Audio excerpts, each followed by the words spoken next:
quiet seaside town, an evil laid to rest centuries ago, has risen. An abandoned fortress deep in the swamp holds a secret that could save the village or destroy it. Now, a band of adventurers sets out to dig up the wounds of the past and bring the light of day to the roots of ruin. This is Tabletop Gold.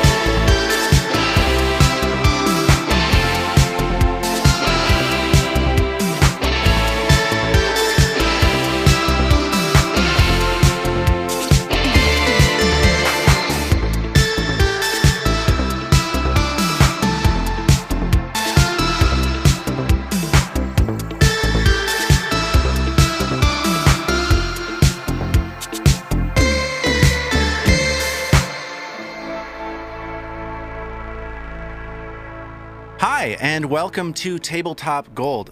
My name is Lars Casteen. I'm your co-host. I'm your game master. This is the very first episode of a tabletop role-playing game actual play podcast.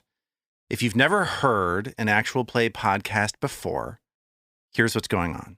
I've got a group of friends here with me, and we're going to use our minds to imagine a world of, I don't know, dungeons, maybe a couple dragons in there.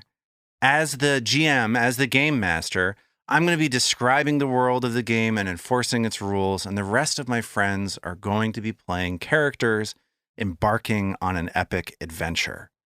Like I said, my name is Lars. I'm a musician and out-of-work TV producer and a stay-at-home dad. I live in Queens, the borough of Queens in beautiful New York City.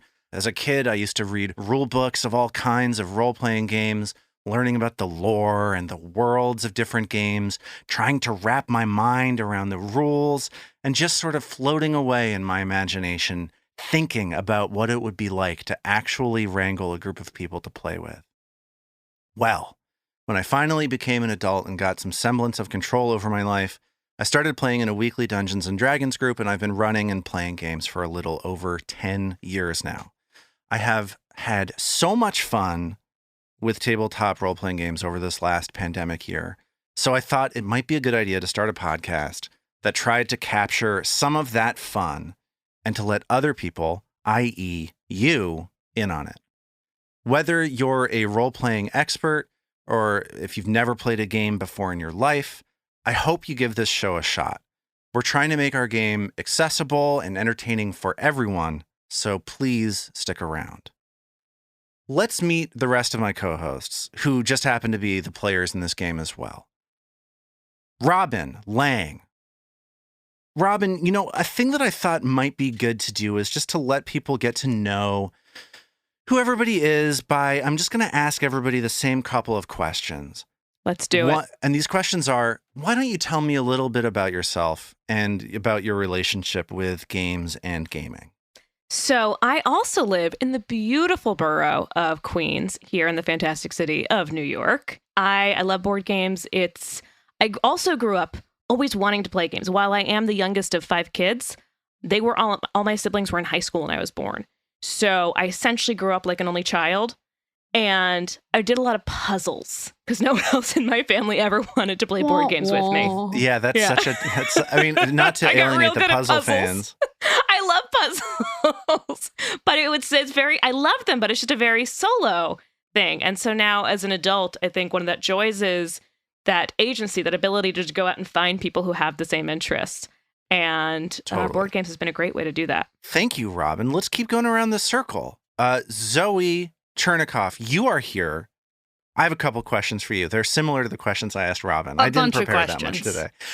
Zoe, why don't you tell me a little bit about yourself and your relationship with games and gaming also? All right. So I hail from the great state of North Carolina presently, actually currently remotely, not from our home in Chapel Hill. We're at the beach in our first post-pandemic, actual trip outside of the home of any meaningful length. Congratulations on that. That seems like such an accomplishment, honestly. It's been great in most ways. It has definitely been nice to get out of the house. So yeah, I'm in North Carolina. We've got 2 kids and 1 dog and a husband who you will meet shortly because he's also sitting here. feel like I have a lot of feet in a lot of different things. I was a lawyer for years, and a joke it turns out that a lot of lawyers make, because lawyer jokes are bad, now sometimes refer to myself as a recovering lawyer, but you think it's clever, and then you like meet other lawyers who've stopped being lawyers, and then they all say that. So I'm honestly, I'm always tickled by that. Not necessarily about lawyers, but the recovering. Anytime somebody says something that, even if they say something that they still are, if they're like, well, I'm a recovering magician. I'm a recovering magician. I genuinely am amused by that joke, basically every time I hear it. So I found my audience. But yeah, so, I'm here, and I guess my relationship to gaming, so I'm also an only child. I grew up doing like the sort of, Robin, you're not an only child, but your gaming experience was as if you were an only child. So we played board games in my house some. I have deeply scarring memories of Candyland as a kid, but I came into the world of board games, honestly, Lars, partly through you and a couple of other mutual friends that we have. But post-college, living in New York, now over a decade ago. But this is something that I've gotten into in my adult life and has become such a fun source of, camaraderie and puzzle solving and escaping from the horrors of the real world and all of that. But I am a relative newbie to the world of role-playing games. So I am, We've done a little bit of dabbling, but I'm learning the ropes along with you, our viewer or listener, who is learning the ropes. Yeah, I think that's something that I actually am really looking forward to with doing this show. Is there are people with a range of different experience playing games like this, and I'm excited that like part of I think what people are going to get from listening to this is sort of hearing your relationship with this kind of game developing and people who are new to this kind of game learning alongside of you. I think that is going to be fun. Here's hoping. Here's hoping. No, it's going to be great, listener. Yeah, just hang in there. Speaking of going to be great, let's meet our Matt Humphreys. Let's get to know you real quickly. Can you tell the listener a little something about yourself, and let's talk about your relationship with games as well. I am coming to you tonight from Texas. I just moved out. An international crowd we've got here. We have that's the New United Yorker view. States and the Republic of Texas. I just moved out here at the beginning of the pandemic. I'm in Austin now, just settling in. I'm finishing my degree in creative writing, and before that, thank you very much. Before that, I was a sort of on and off again comic book editor. So funny story, I actually worked very briefly on the Pathfinder comics and kind of got hooked right there. Similar to you, Lars, and you, Zoe, I was an only child. So I grew up reading. I just gotta say, I'm not an only child, but you can keep going. But you have that lonely vibe. Yeah, I do. That's true. I was a lonely child for sure. Sorry, Armat, please continue. No, I can relate. Anyway, I loved reading D&D source books and whatever source books I can find, and daydreaming about the characters I would make if I could get a group together to play a game. And I'm delighted now that as an adult, I have been playing in a board game group with you for the last year or two. And it's every bit as good as I thought it was going to be, if not better, frankly. Let's meet our final player, David Chernicoff. David, Zoe mentioned earlier that the two of you were married. Is that true? I can confirm. What else can you tell me about yourself and your history, etc., with gaming? Yeah, well, Zoe very ably characterized our lives, and actually, she and I had a similar introduction to, at least Euro style tabletop board games, which was, as she said, Lars, through you. You came over to my apartment in, I guess it must have been 2008 with Power Grid. Ooh. Interesting start. Well, it was a winner. I love that game. And was a great entry into this world of games. I've always loved games and puzzles. Like you were saying, it's been kind of a lonely year, being so far away from people, and now being able to all jump on together and make some new friends and tell a new story is super exciting. And, I love it. I feel as though I could not have said it any better myself. I completely agree with you. And I am so excited. You've met all the players. You've met all the various hosts of this podcast. So let's get going. The game that we're playing for this campaign is called Pathfinder 2nd Edition. If you're not familiar with it, it's similar to Dungeons & Dragons in a lot of ways. The game tells stories about adventurers, monsters, dungeons, traps, and so on. Players are fighters, rogues, wizards, and just like D&D, you roll a 20-sided die anytime you want to do something difficult or risky, and the direction of the story is determined sometimes by the roll of the dice. There are a few big differences between Pathfinder and Dungeons & Dragons that make me really love this game, but you'll pick them up as you listen. So, what you're about to hear is episode 1 of what we're calling The Roots of Ruin, our production of a long-form our production of a long-form adventure path published by Paizo Incorporated, the company that created this game. This big published campaign is called Abomination Vaults and is broken into 3 books. So we're about to break into book 1, The Ruins. So many proper nouns in this paragraph. I tried so hard to write this in a way that made it make sense. I'm going to simmer this down once I'm done talking, listener. We'll let the listener visualize all the capital letters. Just like draw a map, okay? We're about to break into book 1, The Ruins of Gauntlet. That's the final proper noun. Actually, no, it's not. Written by, and here comes the final proper noun, James Jacobs. And this adventure is, in my opinion, just a great classic adventure. So to sum it up, the production that we're doing is called The Roots of Ruin.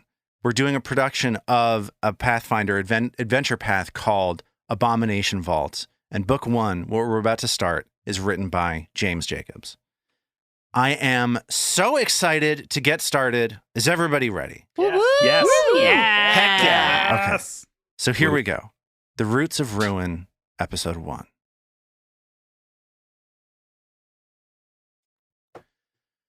It's a brisk spring morning, and the Giant's Wheel, Otari's famous lumber mill, is running at full capacity, just as it has for nearly 400 years. As the season's first blooms appear around town, logs stripped of their branches drift lazily down the log flume toward the enormous water wheel that powers the mill. The men and women of the town's workforce occasionally nudge each log to help it find its way from the flume onto the mechanized treadmill. The logs pass through a series of automated saw blades that each drop down with precision, cutting each log smaller and smaller as sawdust rains down into the water below. Next, a trio of 20-foot-long blades swing back and forth, their momentum maintained by workers on an elevated platform who gently nudge them to make sure they cut the wood into evenly measured lengthwise pieces. At the end of the mill, the lumber falls easily into a second flume that carries it further down the hill towards Otari's docks. At the waterfront, watching the sunrise as workers lift the wood onto waiting ships, is a tall woman dressed in robes adorned with intricate gold leaf patterns. She pulls her cowl back over her head, revealing flowing white hair, 2 pupilless eyes, and long pointed ears leading up to a pair of horns rolled back like a ram's. This tiefling elf woman is Rin Savinksi, the proprietor of Otari's only magical curiosity shop. She turns towards the walking path, leading back up the hill through town. An hour or so later, Rin is at the entrance to Otari's most extravagant building, a beautiful waterside temple and library built by the Church of Sarenrae, goddess of fire, healing, and truth. Her eyes search for a moment and then find a person waiting impatiently for the doors to open, looking particularly out of place among all of this grandeur. David, what does this person look like? She is a strikingly tall, broad-shouldered, muscular woman with a heavy steel shield and a flail strapped to her back. She has sun-darkened tan skin and sun-lightened brown hair cropped short at the sides and bound up on top in a single braid that drops down between her shoulders. Her unexpected size, no funny business weaponry, and coiled nerves give the impression that she could crush anyone in view, which presumably she could, though her reasons for visiting the library today are peaceful and academic. She has spent most of her life as both the most obvious person in the room and the most overlooked. She is Magdaruna Lacewing Skullcrusher. Rin follows her through the cathedral and up a set of marble stairs toward the library's collection. The woman spends the next hour or so pulling books with progressively more dire subject matter. Tomes on subjects including swamp zoology, grisly unsolved murders, and monstrosities that loom in the dark pile up on the reading table. Her eyes grow larger and her fingers flip more quickly through the pages as she loses herself in the grisly reading material. Doesn't matter what Mag has seen, no one ever listens to Mag. Well, maybe if I find some kind of proof. She's interrupted by a tap on her shoulder as Rin brings her back to the reality of the library. She lifts to the table an ancient book with a gold-embossed rose on the cover and nods before gesturing to the nearby window. Tonight, look to the lighthouse, she suggests before disappearing down the stairs. Shortly after noon, Rin crosses onto a bridge and approaches a restaurant just at the moment that a man steps out. Zoe, what does this man look like? He's silver-haired, but obviously youthful, and his upright stride gives you the impression of someone confident and friendly. You might call his cut jawline and physique handsome, if only you could remember him in any meaningful way, even moments after he's walked away. In fact, the only thing clearly of note about him, aside from his too early salt and pepper hair, are his brilliant gold eyes and his matching cape. He is Norman Core. He removes a pair of examination gloves and tosses a gold watch he'd been hiding in his palm into the air before tucking it into his breast pocket, and then he ducks into a nearby alleyway. But when Rin turns the corner, the person closely examining this freshly stolen watch doesn't look like the same person. Zoe, what does this person look like? The figure's crouched down, back covered with the same gold fabric seen moments ago on the handsome humanoid figure, but the silver hair is now thickened and covers the entire form, revealing a young fox with a proud snout, clever eyes, and a considerably more nervous demeanor. Her eyes glow with intensity as she stares at the watch, and it too begins to glow and lifts out of her hand. She is Eo Ukiyo. Rin clears her throat to make her presence known. Rin, you startled me. I was afraid that someone around a town was going to suddenly realize who was responsible for all these watches that have been disappearing. Then, giving a wry smile, Eo glances back at the watch in her palm and watches it slowly levitate higher and higher until suddenly it flings itself up and over the nearest building. Gone. Rin lets out a quick, loud laugh before her expression darkens. Tonight, she whispers again, look to the lighthouse. She points over the rooftops and continues her walk through town.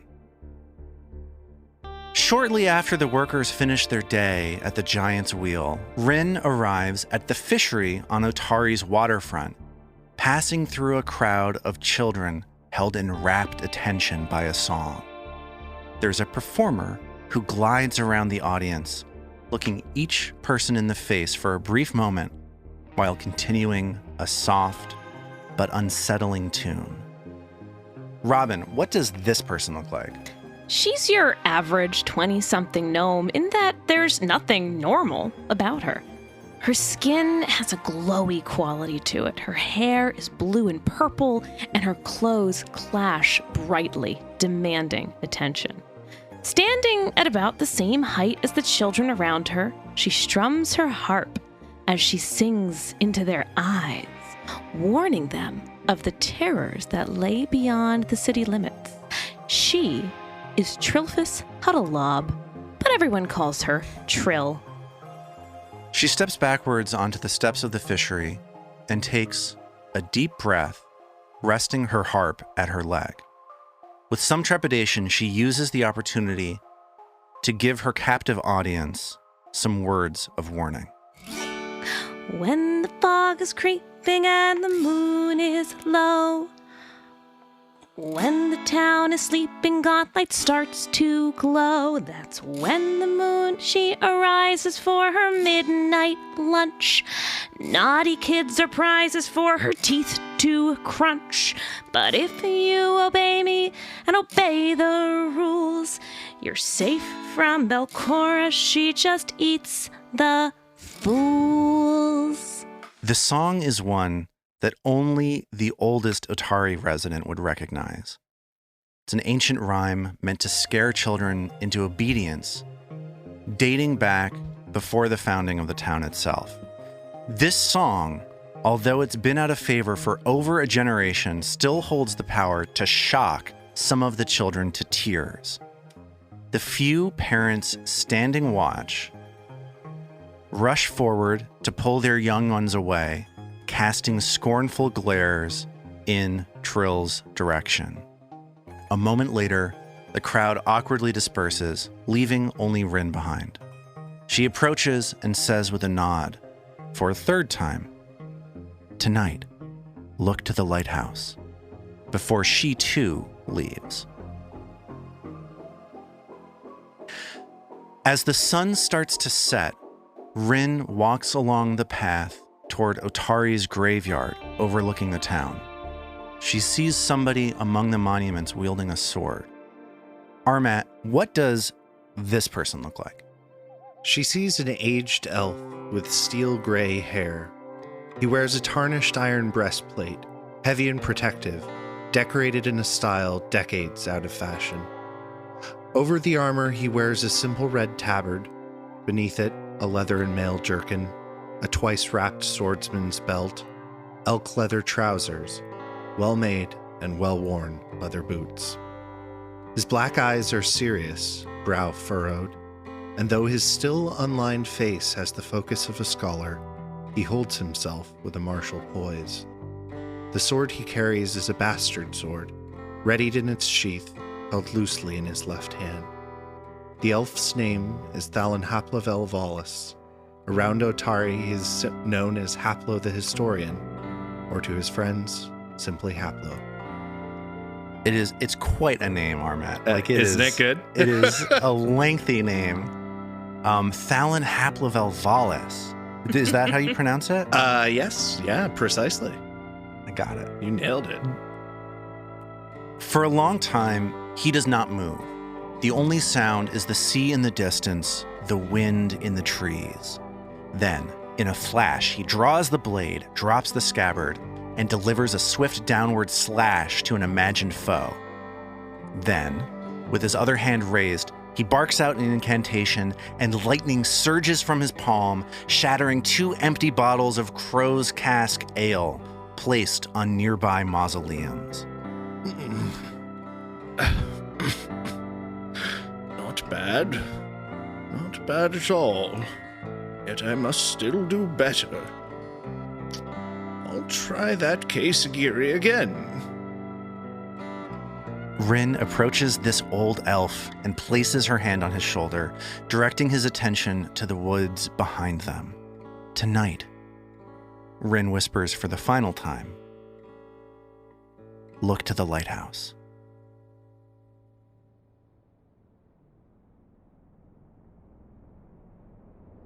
Long after the sun has set, Otari's residents extinguish wooden torches and head home after a night out at the waterfront or at the town's handful of taverns. But far away, past an ancient ring of stones, across a forest dotted with logging camps, on the far side of an untamed mile of swamp, where unknown creatures are crawling and slithering under a persistent layer of fog, there's an ancient building. Gauntlet Keep, a lighthouse that has always been there, looking down upon the town. even though the residents know better than to gaze back up at it. Compared to the ruins surrounding it, which have been gradually retaken by the hungry swamp over the last several hundred years, the lighthouse is oddly intact. The marble stones leading up the body of the lighthouse look as though they have been diligently washed and repaired by some unseen caretaker. Most nights, the area surrounding the lighthouse is still, aside from the occasional howl or moan coming from whatever creature might be lodging inside the otherwise abandoned keep. Tonight, though, and maybe for the last fortnight or so, it's hard to say exactly how long this has been occurring, the iron-cased crown at the top of Gauntlet Keep is dead quiet. And then, slowly at first, so you're not sure if your eyes are playing tricks on you, there it is. A faint, otherworldly blue glow. The branches of the forest below shake viciously as a sudden wind rips through the swampland, threatening to tear the trunks of the trees themselves from the ground. But the roots hold tight. They extend far down, past the murky water and the mud beneath. These roots reach down through the dirt, through layers of rocks, through the fossils of countless days just like this one. They continue down an impossible distance, connecting the branches and the leaves above to nutrients from centuries past, until suddenly they end. They end in a cold, empty chamber, a chamber with a floor marked by 7 small holes arranged in a loose circle. And in this place, where the roots stop, nothing ever grows. Robin, when we were recording episode 0, you were like, "That sounds like Twin Peaks," and I was like, "Does it, Robin? Does it sound and did like you Twin not notice Peaks?" me then dying as you were describing? Yeah. I knew that you would appreciate that. I really did. I loved it. Thank you so much for so that. Good. We'll see who in the audience appreciated and was maybe completely irritated by that. It was great.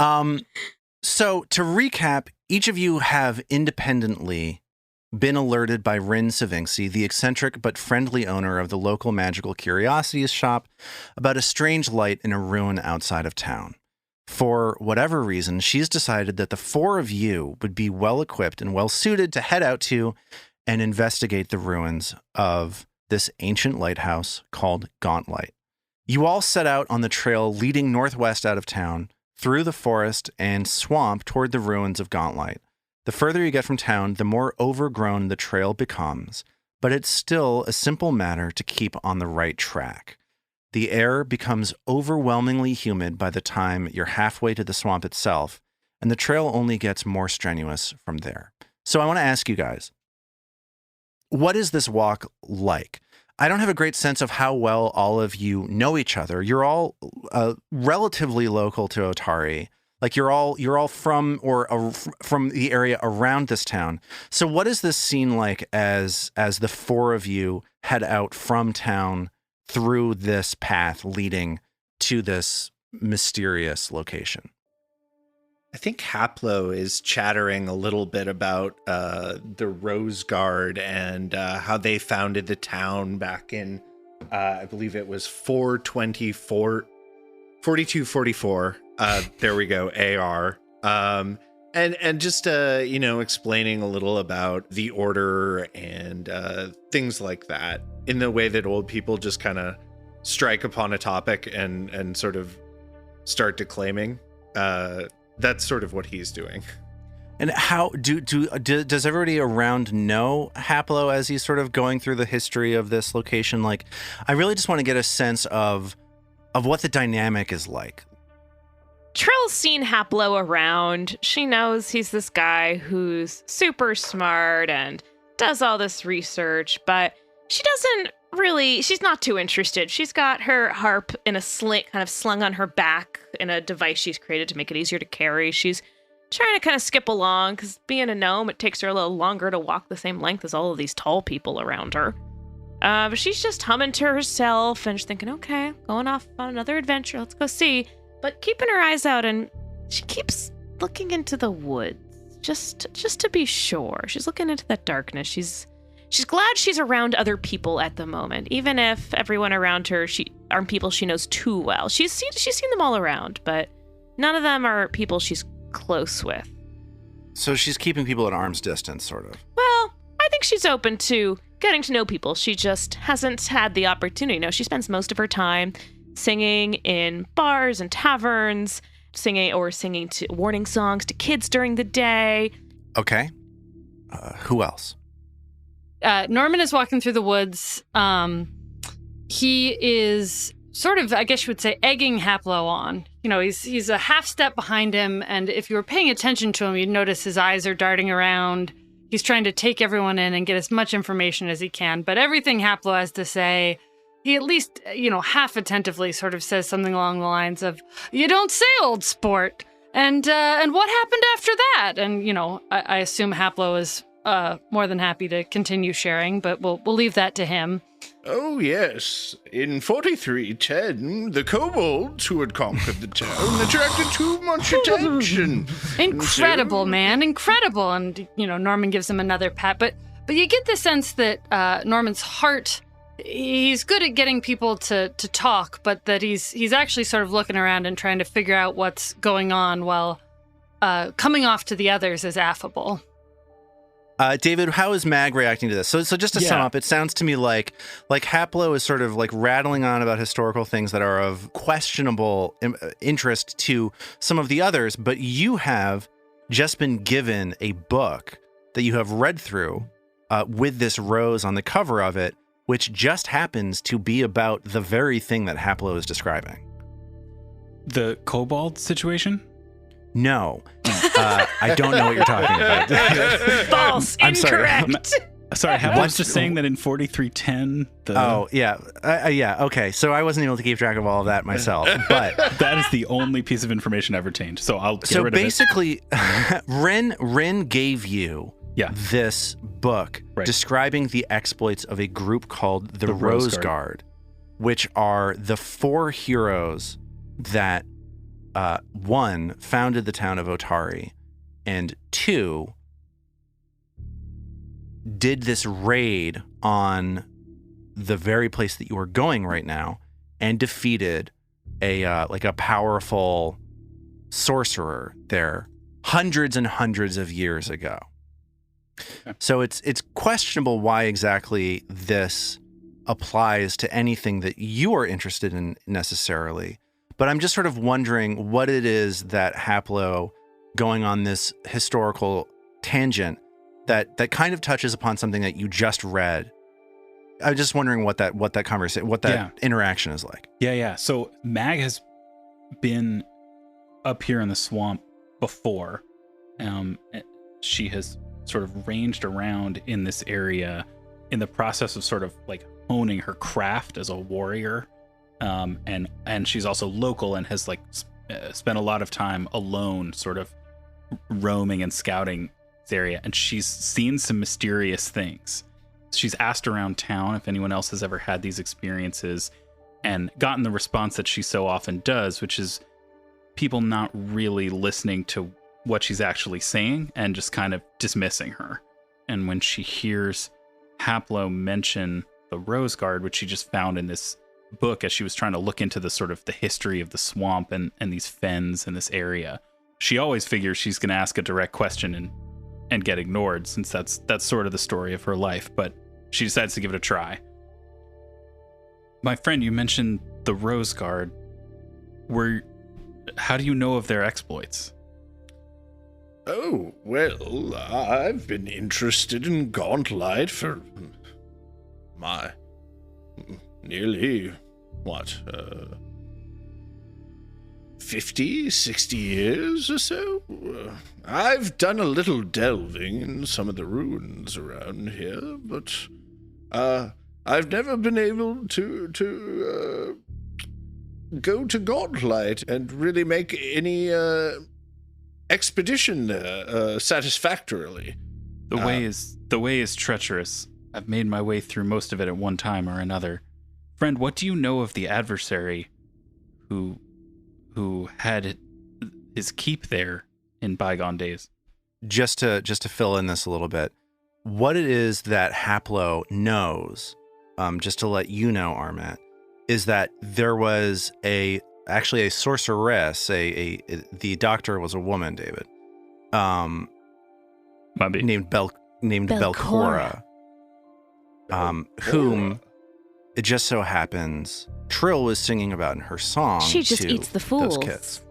Is this the same as the sorcerer you said in the intro? Yes, it is. Got it. The thing that everybody, I think, knows about this location as you're going up to it is that it's been abandoned for hundreds of years, and that the founders of the town, the Rose Guard, who were a band of adventurers out of the nearby city of Absalom, which is a 2 days journey from the town, and is also the largest city in the world. They sort of went on a quest 400, 500 years ago and emerged from that victoriously, defeating this sorcerer Belcora, essentially ensuring the safety of the region around the lighthouse so that they could found this town. So it sounds as though the conversation, what's happening more or less, is that the four of you have this sort of like tentative, you've seen each other around town, you know each other more or less, but you all have your own individual reasons for being drawn out in this direction, basically. Yeah, and it's worth noting that in the few moments while Haplo and Mag are chatting, when Norman senses that they're distracted, he's sort of doing he's not taking anything, but he's doing a quick pat down as he can get a swipe in here or there just to see what he can learn about these people. He's seen them around town, but he doesn't really... He's heard of Mag the most, but he's curious about this Haplo figure in particular and does a sort of quick swipe of his pockets just to see if he can get any more of a sense of who he is. I feel like Trill is spending plenty of time in taverns. Might notice this. Does Trill notice this? I don't know. Does Trill notice this? I feel like Robin? Trill would notice this. She's not going to say anything. Because, between bards and rogues, I feel like there's a friendship there. We're not going to give up each other's secrets and understanding. Yeah. She kind of notices it. She kind of doesn't say anything, but knows to keep an eye out now for Mr. Norm. For roaming hands.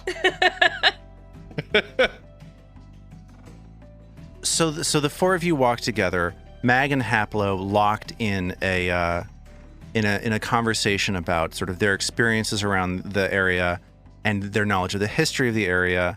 Trill and Norman sort of connecting over their mutual connection to the more rough and tumble side of town. We've both seen things. Yeah, there's book smarts and there's street smarts, I think, happening right now. The gangs have been formed. The sound of frogs and mosquitoes mixes with water sloshing against muddy shores, all muffled by the ever-present mists that linger in the aptly named fog fen. As the mists clear, a shadow looms from the cloying swamp vapors. A sprawling ruin of stone and wood squats atop an island in the soggy marsh.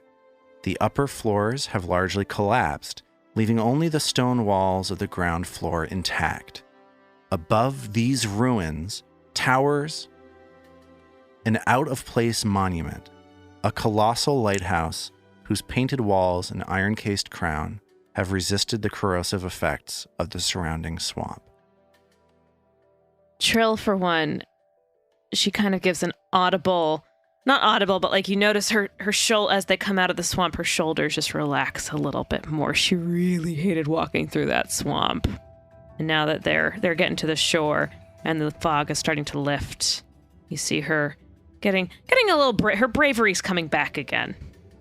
Meanwhile, in a contrasting manner, Haplo has grown a little bit more agitated, and he sort of breaks off mid-discussion of the Rose Guard with Mag, and you see him pop his sword from the scabbard. We should keep our eyes out. perhaps there's something lurking. One of the other ruins I went to, Shadow Crag Cave, I saw some very unpleasant kelpies there. Mag has been having the same instinct, and so she's more on her guard and more watchful as well. And Norman, if he's nervous, which he probably is, he doesn't show it at least much. And you get a sense he's excited. His eyes are glowing a little more. He sort of rubs his hands together and says, "Let's go find some treasure. What do you say, guys?" Yeah, let's go in. Adventure, adventure. Just to set the scene, you guys have just walked up to the front door. You're standing about 15 feet away from the front door of this structure. However, there is, we're close to the shore here. We're right on the shore, so there is water encroaching on the right and the left as you look up at the front door of this imposing structure. Mag wants to take a look around the building or see what else is, off to the right side and see how things look over there. Sure. So you step forward and to the right, and feel free to move your token. We are playing on a virtual tabletop called Foundry VTT. So you can go ahead and move your token if you'd like to get a sense of what it is that you're able to see. As you approach the structure that the front door is on, swaths of mildew and mold cover the damp surfaces of this watchtower, appearing as green and black smears on the dull stone walls. To your immediate right, as you are sort of peering around the edge of this building, you see that there is another building or a continuation of a similar structure across a short inlet of water about 15 feet across. You do not see any doors on that structure, though, and that's what you're able to see from there. Trill's at the door. Trill's like, "Okay, guys, let's see what's next." Okay. I'm ready, guys. So you sort of break off in different directions. Trill heads straight to the front door. Do you want to open that door? What do you want to do? Trill is ready to open the door. Trill has no compunction about waiting. Let's go. That's the spirit. Send the gnome in first. Right. I'm little. I can duck. It's fine. My harp is very strong. You push the door open, and it is damp to the touch. The rot that has set in on this building from just being out here in the swamp for hundreds of years. Yeah, it's the creak of the door. It's all of that as the door swings open. You're looking into a structure at this point. It's this watchtower. But as you scan around this room, you can see that a few collapsed chairs lie on the floor amid small heaps of foul-smelling gray lumps. Thick sheets of dusty cobwebs hang from above, obscuring any view of the ceiling. Are these arrow slits here? So Haplo takes a look around this structure and does notice that there are 4 arrow slits set up. This was at one point a defended keep. Cool. Can we see anything on the walls? You do see maybe a bit of graffiti scribbled on the walls, but before you're able to take too close a look, Uh-oh. you die. Before you're able to hear too close a look. The end.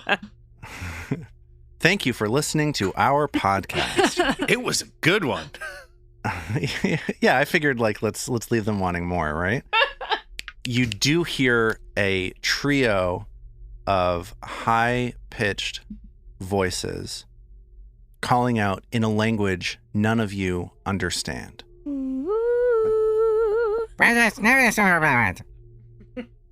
Oh, they're minions. Then there's a moment of coughing, and then they just burst into laughter. And and you hear the sound of somebody's face getting slapped. Oh. Trills is like, this Like just in a sounds fun like way? my cousins when they're drunk. So that sound is coming from above. All of you except for Mag, when you look up, you can see crouched on top of a plank as though to hide a small, grinning, blue creature. Its clawed toe curled around to stabilize itself on top of its perch. Oh, he does look like my cousin. As you shout up to it, this small blue creature opens its tiny yellow eyes wide and starts screaming in fear, as do two other unseen creatures. A moment later, you see them scramble up further into the cobweb clutter at the top of the room, pushing debris out of the way to escape out of the ceiling, casting a ray of sunlight into the cobwebs above you. At the same time, you hear the sound of something small heading right in your direction. Roll for initiative. Yes, my favorite words. It has begun. I want to get a sense of what everybody's initiative looks like. Let's go first to Norman. Norman has Norman's a initiative? 15. All right, pretty good. How about Trill? Trill has a 16. Okay, and Mag? 18. Okay, and Haplo? 25. Ooh. So Haplo getting Yep. the quick jump as you hear these creatures scramble up through the roof, and one of them has thrown something, is on the verge of throwing something directly at your head. It is, right now, Haplo's turn. All right. Get him. So you see this creature, essentially you're looking up at this cobweb ceiling. You see a creature 10 feet up above you. There's one creature that has escaped out of the rooftop, and then another creature that you have not yet seen. At the beginning of your turn, though, you do notice that there is something else hiding up above you, up here to the northwest. Oh. But they are all elevated above you. Well, aren't we friendly and welcoming? He raises his left palm, and a flash of lightning blasts out of it and then arcs to hit both of the blue little creatures with their sharp, jagged teeth and daggers drawn. So they try to dodge out of the way as lightning juts up towards them. One of them rolls a 23 and one of them rolls an 18. Do those succeed or fail? Those both succeed. He has a DC 16, so they take half damage. So they are going to take 2 because I rolled 5. Each of them winds up taking 2 points of electricity damage and starts shrieking in pain. He's just gonna step forward and pass turn. So Haplo blasts electricity upwards, jumps forward to get between the two, these two creatures suspended above you on this buttress. It is now Mag's turn. So Mag looks up at the creature above her, and she flies into a rage. So she tenses her arms and her legs, and blood begins pumping and pulsing through her veins. She, with her free hand, she grabs a javelin from her back, and then she wants to throw it up at the nearest one of these irritating little critters. So go ahead and give me an attack roll as the javelin flies up into the ceiling. That is a 4 on the die for a 9. You hear your javelin clatter around on this, and all the things up above, like the planks and cobwebs up above you, and it falls harmlessly down to ground as this creature just starts laughing And at in you. a raging frustration at the missed shot and the taunt, Magda lets out a Trill, you just hear Magda scream at the top of her lungs, and you figure that now is the time to take your move. What do you do? Here's a question. So I'm looking at Acid Splash. I'm looking at some of my fun cantrips. And Acid Splash just says nearby. It doesn't give an actual distance. Yeah, Acid Splash has a range of 30 feet. Great. So she's Splash going. that acid. So she's going to splash some acid at this guy above because she's always, so Trill always, even though she's got her harp on her back right now because she's, has to move and has to be physical, she's always got her heart picks on her fingers ready to go. So she uses those as part of her components and is able to pull up all of her tricks and parts of what makes her a bard. And with a quick flip of her fingers, is able to spew some magical acid up at these blue meanies, or the one blue meanie who's closest to her specifically. Great. So Acid Splash is an attack. So why don't you go ahead and give me that attack roll? Could have been better. It was a 9. A 9 man. is not going to hit. The creatures above you are still screaming from having been zorched with electricity just a couple of seconds ago. One of the creatures that you have hurt continues to howl in pain as it utters a quick incantation and casts a spell in your direction.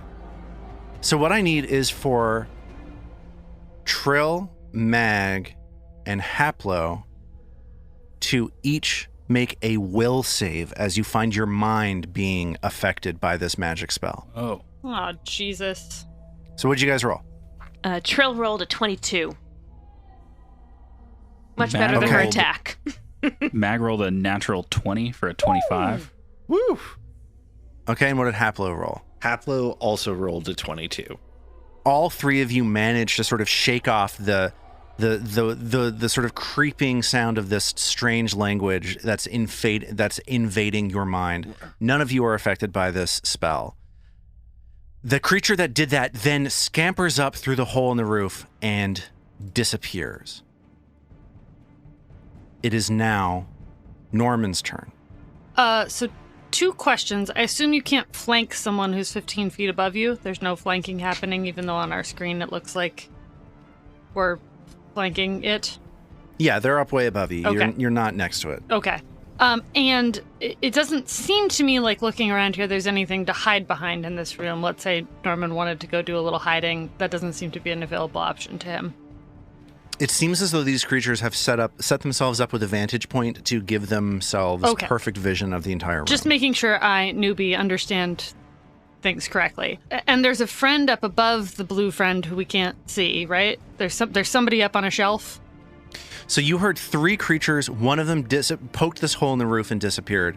The second one has now also escaped out I of thought that maybe there hole. was a 4th unknown entity, but all that remains is this blue friend. If you'd like to, you can do an action called the Seek action to scan around and see if there's anybody that you're not seeing that you would like to see. Okay, Norman will do that first. Okay. I'm going to roll a perception check for you then. This is a secret check in this Okay. game.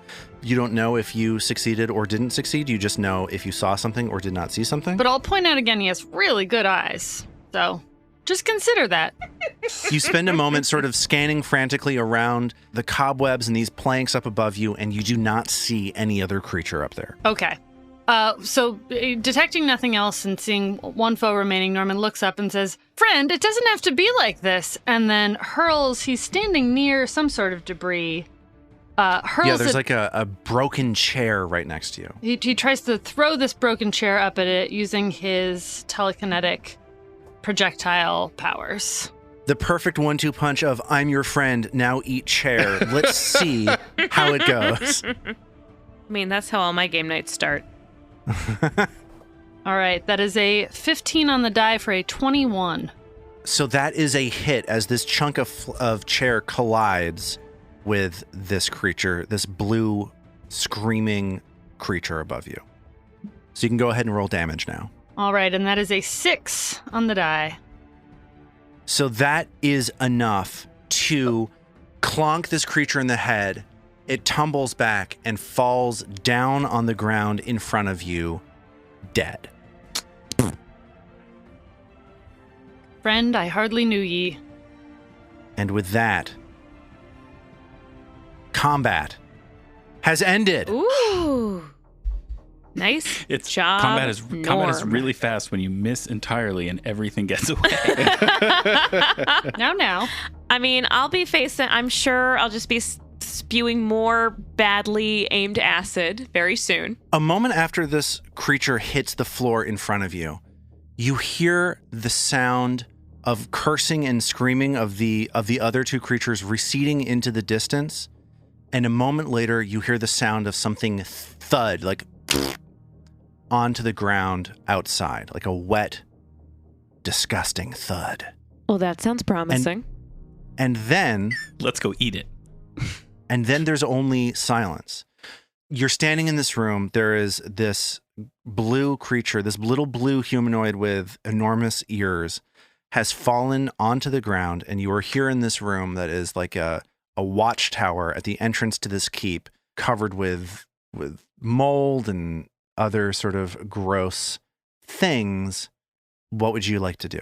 Norman swoops down and says, "Didn't have to be like this, little bud," and does a pat down of our blue friend just to see if there's anything on him. Norm is faster than Trill, because Trill's like ready to take her dagger out and just kind of like poke at him to see what's there. So he has, this creature has on their body a homemade looking shiv that can be used that it seems to be using as a short sword. And it has one dart tucked into its belt. But its clothing is, made from the skins and the leaves and things like that, recovered from the swamp. This is not a creature that has valuables of any sort on it. Can I use a dart? I can't. Dart's too small for my short bow, right? No, but you could take a dart and then throw it, basically. Yeah, so you can't I'll load a take dart that into a dart. short bow, but you can just grab Is it. it okay if you'd Trill like to. grabs that dart? It'll be handy for her projectiles later. Yeah. While she's doing that, Norm quietly pockets the shiv. Can Haplo do a recall knowledge check about it? See if he knows anything about what it is? Yeah, I'd say, do you have nature? I do, in fact, have nature. Okay, so we're rolling a secret check. This is a check that I'm able to see that Armat is not able to see. Okay. So you take a look at this creature, and you do not have much of any idea what it is. It seems as though it's some sort of natural creature, but you don't have any experience. In all of your years of delving through ruins and things like that, you've never interacted with anything like this. Curious. He pokes it with this sword a little bit. I've got nothing. Mag wants to have a look through the back door and see if she can see where these little gremlins have run off to. Yes, capital idea, Mag. Let's move on. Mag takes a walk up to the northern door at the end of this small watchtower. This entire room is only about 25 feet across. And she opens the door carefully, so you're looking outside again. At a wooden drawbridge, its timbers gray with age and decay.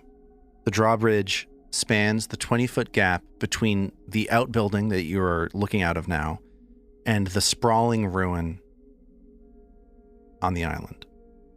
Rusty iron chains hang from the ruin's northern wall to the drawbridge's southern side.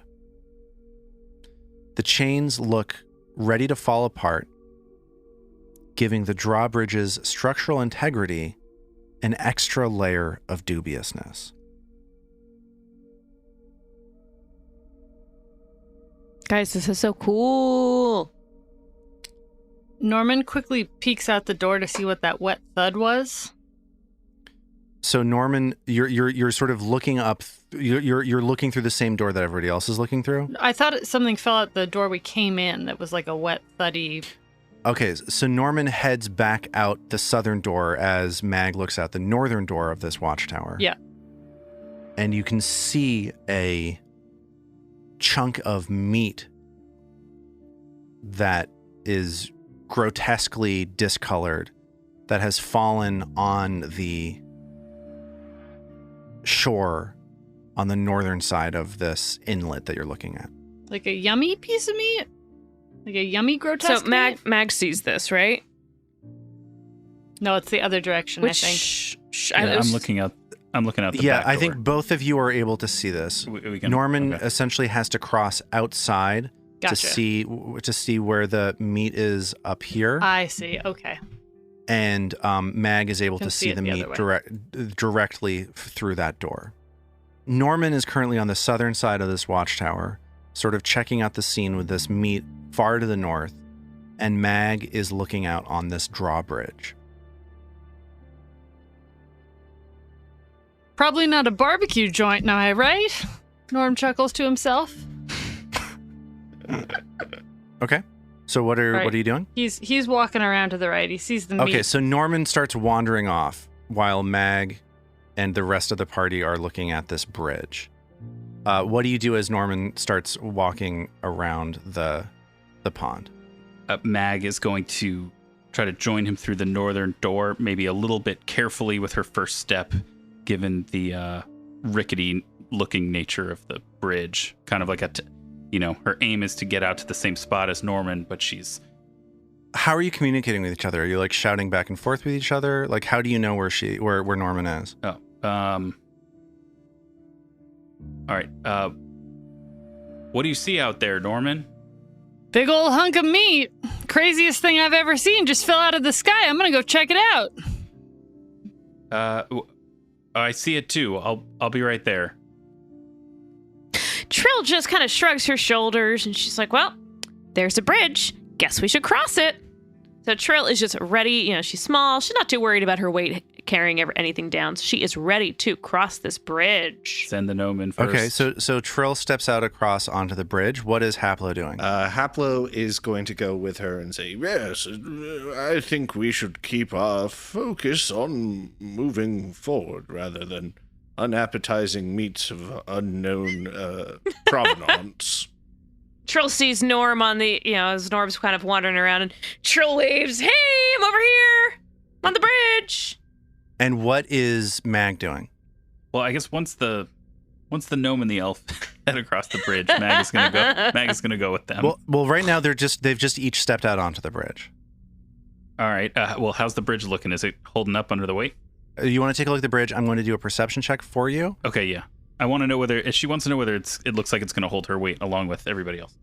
It doesn't look remotely like it's going to hold your weight. You can see that the chains on this bridge have clearly been tampered with, and the moment, like you get the impression that this small gnome running onto it is okay, and this elf stepping onto it, but you see that the chains are perilously close to snapping, and that if you were to set foot on it, it would break.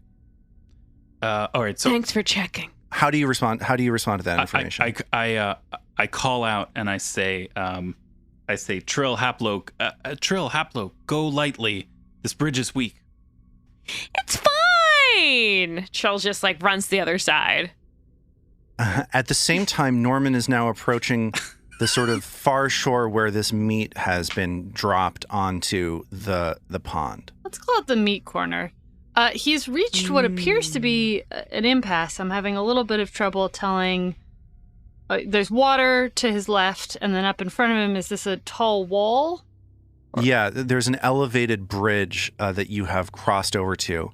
Essentially, there's a bridge here that Trill and Haplo are starting to cross, Right. made out of wood, and then elevated about 20 feet above the water, and the water is passing underneath, is a bridge that Norman has found his way to. And is the thing that he's on is how high above the water and how far below the bridge? You're right on the shore of the water, about 20 feet below the bridge. And so this is about, I can use my little ruler, but this is 5 feet of water? It's about 10 feet across, 5 to 10 feet across, yes. I mean, would you like to take a look at the water? I would like to take a look at the water. Tangles of reeds grow in thick clusters around the edge of this muddy pond. Mm. The water appears murky with algae, and the half-decayed body of a 3-foot-tall scaly humanoid, you notice, lies on the pool's northern bank, half buried in mud and leaves, right next to that chunk of meat. It's at this moment that you hear the sound of something emerging from the water.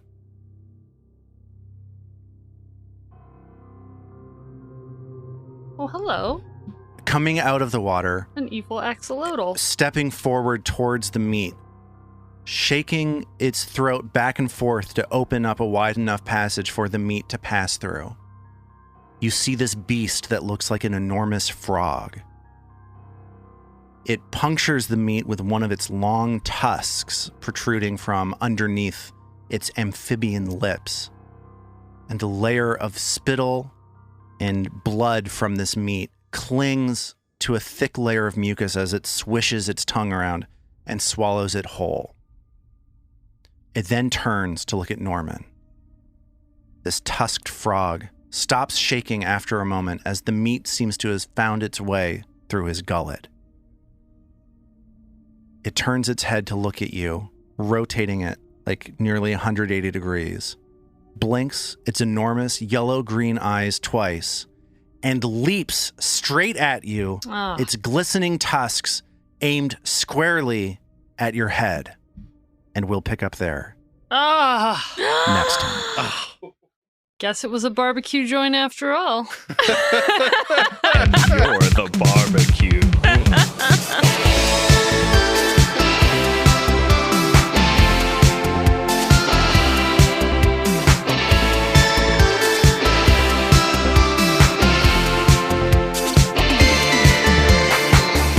The Roots of Ruin is a Tabletop Gold production, produced under the Paizo Incorporated Community Use Policy. The Roots of Ruin uses trademarks and/or copyrights owned by Paizo Inc., used under Paizo's Community Use Policy.